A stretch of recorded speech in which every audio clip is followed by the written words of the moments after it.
bu belə deyim, dərdi daşımaq onlar üçün bir növ həmçinin də güc göstəricisidir və onlar düşünür ki, əgər onlar gedib şikayət etsə psixoloqa, öz dərdlərini danışsalar, onlar öz həmin həyat yoldaşlarının, qardaşlarının, atalarının xatirəsinə xəyanət etmiş olacaqlar.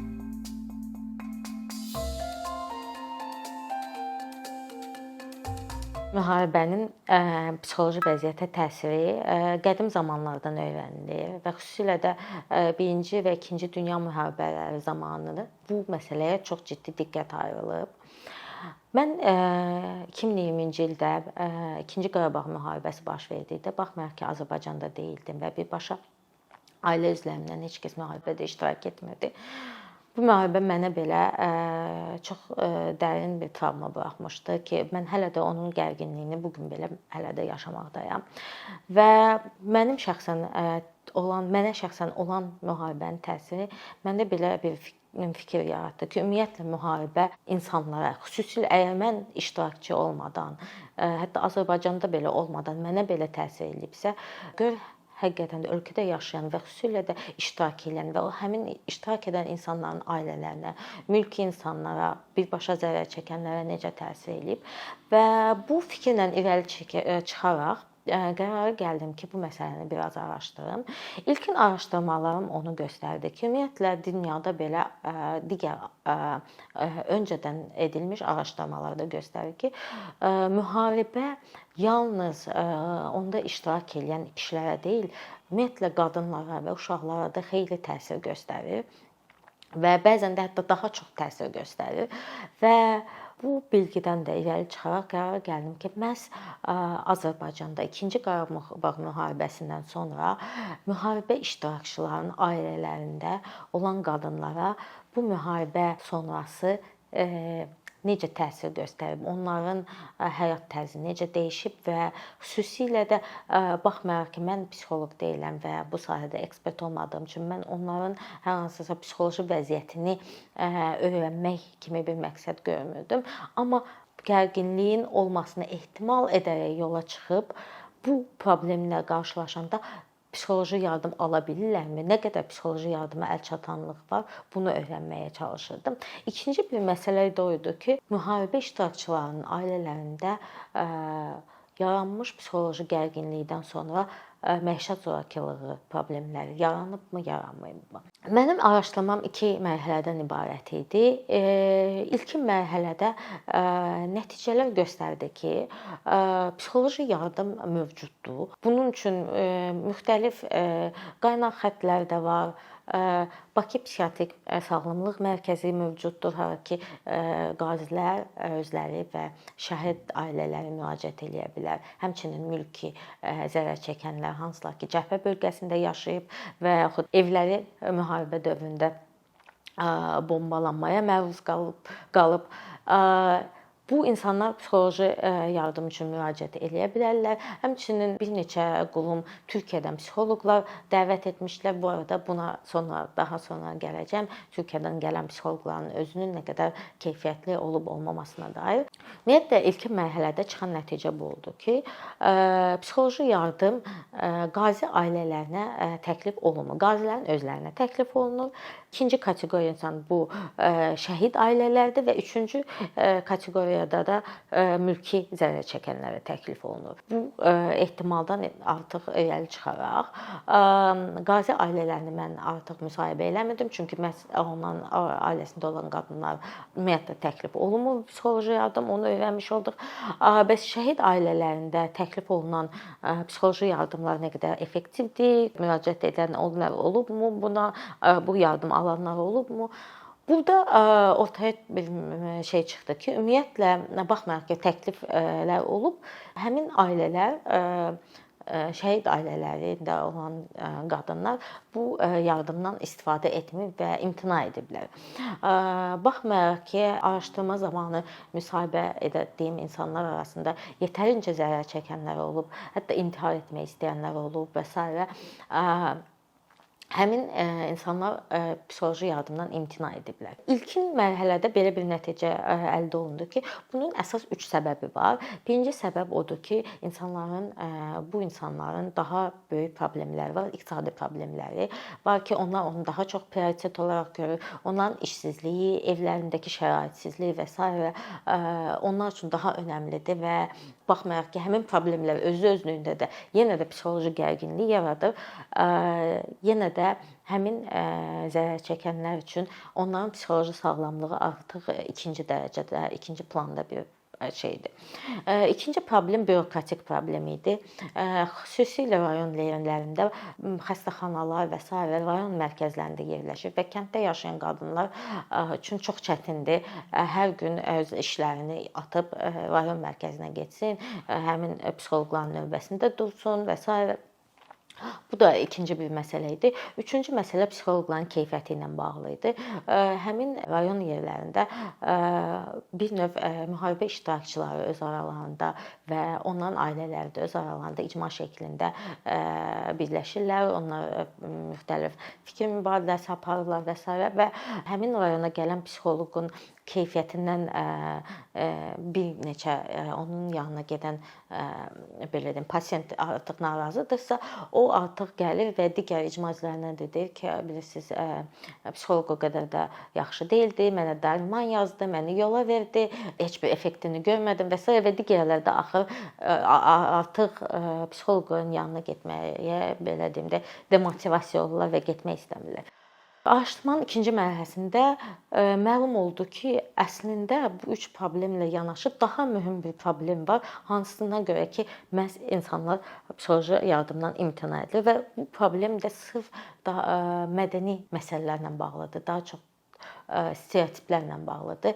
İnsanlarda ümumiyyətlə psixoloji sağlamlıq barədə məlumat çox azdır və həmçinin psixoloji yardım almağa dair də belə bir tabu var və onlar bir çox zaman özlərini sığışdırmır ki, gedib öz şəhid olmuş həyat yoldaşlarından, qardaşlarından, atalarından və onların yoxluğundan şikayət etsin. Çünki şəhid obrazı bir növ bir qəhrəmanlıq kultu olaraq mövcuddur Azərbaycanda və bu belə deyim, dərdi daşımaq onlar üçün bir növ həmçinin də güc göstəricisidir. Və onlar düşünür ki, əgər onlar gedib şikayət etsə psixoloqa, öz dərdlərini danışsalar, onlar öz həmin həyat yoldaşlarının, qardaşlarının, atalarının xatirəsinə xəyanət etmiş olacaqlar. Hətta belə bir кейs var idi. Həmin qadın həm özünün, həm anasının psixoloji vəziyyətindən danışırdı ki, çox bu dəqiqə gərgindilər, hələ də yas saxlayırlar, üstündən bir ildən çox keçməyinə rəğmən. O hətta deyirdi ki, yəni onların anası fizikən yəni mövcuddur. Yəni o qədər pis vəziyyətdədir psixoloji olaraq. Lakin mən soruşanda ki, niyə onlar imtina edib psixoloji yardım almaqdan, qadın dedi ki, mənim qardaşım sağ ikən bizim evdə hansı qayda qanunu qoyubsa, biz də o qayda qanunundan yaşayırıq. Biz onun sözündən çıxa bilmərik. Yəni o şəhid olandan sonra belə biz onun dedikləri ilə, onun qoyduğu qaydalarla yaşayırıq.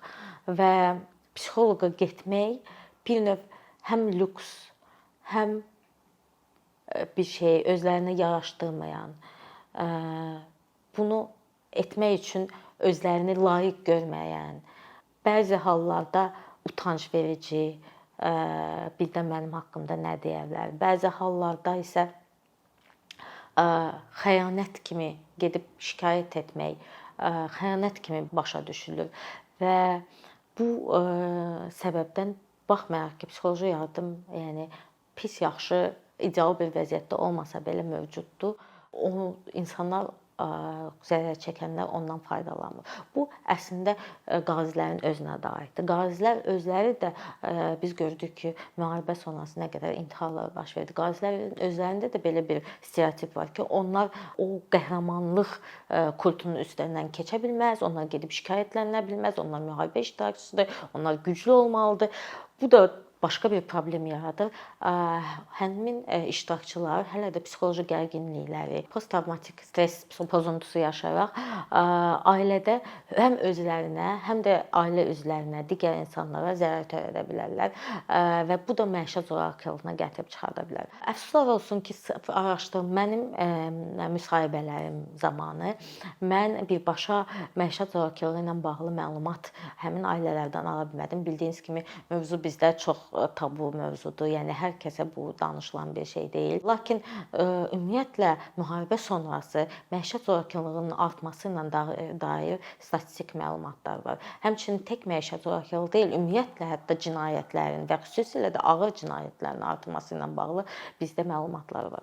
Və ekspertlərin dediyinə görə də hətta boşanmalar belə sırf qazi ailələrində artıb və qazilər məişət zorakılığı halları qazi ailələrində hələ də baş verməkdə davam eləyir və bəzən onlar özləri psixoloqa ümumiyyətlə getmədiyi üçün, bəzən onların həyat yoldaşları müraciət edir ki, onlar psixoloji dəstək alsınlar. Bəzən isə bu belə də davam edir. Ümumiyyətlə belə nəticələr göstərdi ki, yəni təbii ki, məişət zorakılığı daima mövcud olub, amma sırf həmçinin də müharibədən dolayı və müharibədə iştirak edən insanların psixoloji vəziyyətinin gərginliyindən də dolayı məişət zorakılığı artıb və buna dair bu çox önəmlidir ki, ən azından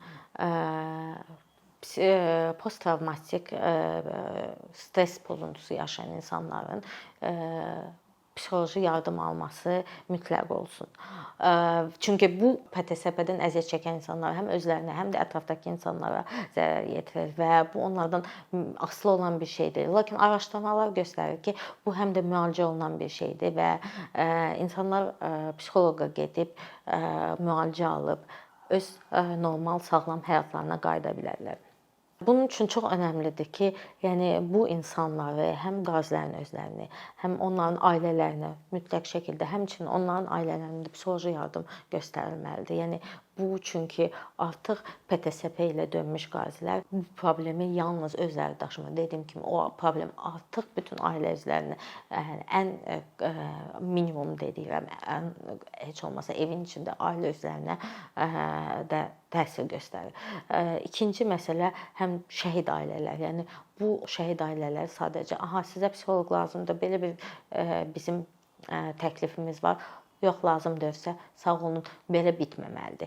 Ümumiyyətlə, digər problemlər də aradan qaldırılmalıdır. Təbii ki, bunun bürokratik problemlər aradan qaldırılmalıdır. Psixoloqların keyfiyyəti artırılmalıdır. Çünki düzdür, bu bir növ həm də uzun müddətli bir işlər görməyə məcbur edir dövləti.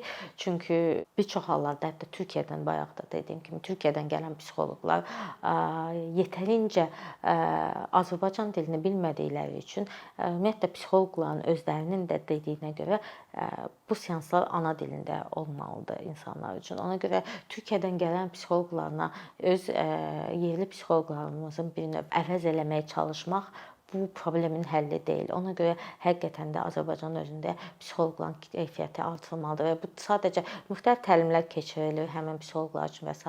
bunu bilirik. Amma bu sadəcə bir neçə təlimlə həll olunan bir şey deyil. Bu ümumiyyətlə təhsil sistemində hər bir sahədə olduğu kimi psixoloqların hazırlanması da sırf təhsil sistemində daha gücləndirilməlidir. Digər məsələ sosial işçilərdir. Dövlət mütləq şəkildə sosial işçilərlə işləməlidir. Çünki bu çox aydındır ki, dövlətin şəxsən öz resursları yoxdur ki, bütün müharibə iştirakçıları ailələrini müşahidə eləsin, daim olaraq kontrol eləsin. Bu ümumiyyətlə mümkünsüzdür. Ona görə sosial işçilərin işə cəlb olunması və həmin ailələri daima müşahidə eləməsi, daima hər hansısa bir problem yarananda onlarla əlaqəyə keçib onları yönəldə bilməsi çox önəmlidir. Çünki bilirsiniz, ilk müharibədən qayıdan kimi, sizə nəsə probleminiz var, sizə psixoloq lazımdır. Yoxsa bununla iş bitməməlidir. Yəni bu normaldır. Çünki bu problemlər müharibədən səhərsi, bitəndən sonra səhərsi yaranmır. Bu problemlər getdikcə aylar ərzində, illər ərzində yaranan bir problemlərdir ki, bu ailələri daima müşahidə eləmək, onlar bir növ qırmızı bayraqlar təyin eləmək ki, bu məsələlər tutalım ortaya çıxanda mütləq şəkildə onları psixoloqa yönəltmək, ora müdaxilə eləmək lazımdır. Ümumiyyətlə dövlətin psixoloji yardımla, psixoloji dəstəklə bağlı propaqandası olmalıdır. Çünki necə ki dövlət çıxır, danışır və necə ki fizioloji olaraq hər hansı xəstəlik yarananda insanlar başa düşür ki, getməlidir, müalicə almalıdır. İnsanlar həm də başa düşməlidir ki, psixoloji sağlamlıq da ən azı fiziki sağlamlıq qədər önəmli bir şeydir və bu sırf dövlət tərəfindən, media vasitələrlə, digər vətəndaş cəmiyyəti üzvləri ilə bir yerdə işləyərək və s. bu işlər görülməlidir ki, bu tabuları aradan qaldırsın. İnsanlara həmin bürokratik olaraq psixoloqların əlçatanlığını daha da yaxşı, daha da asanlaşdırsın.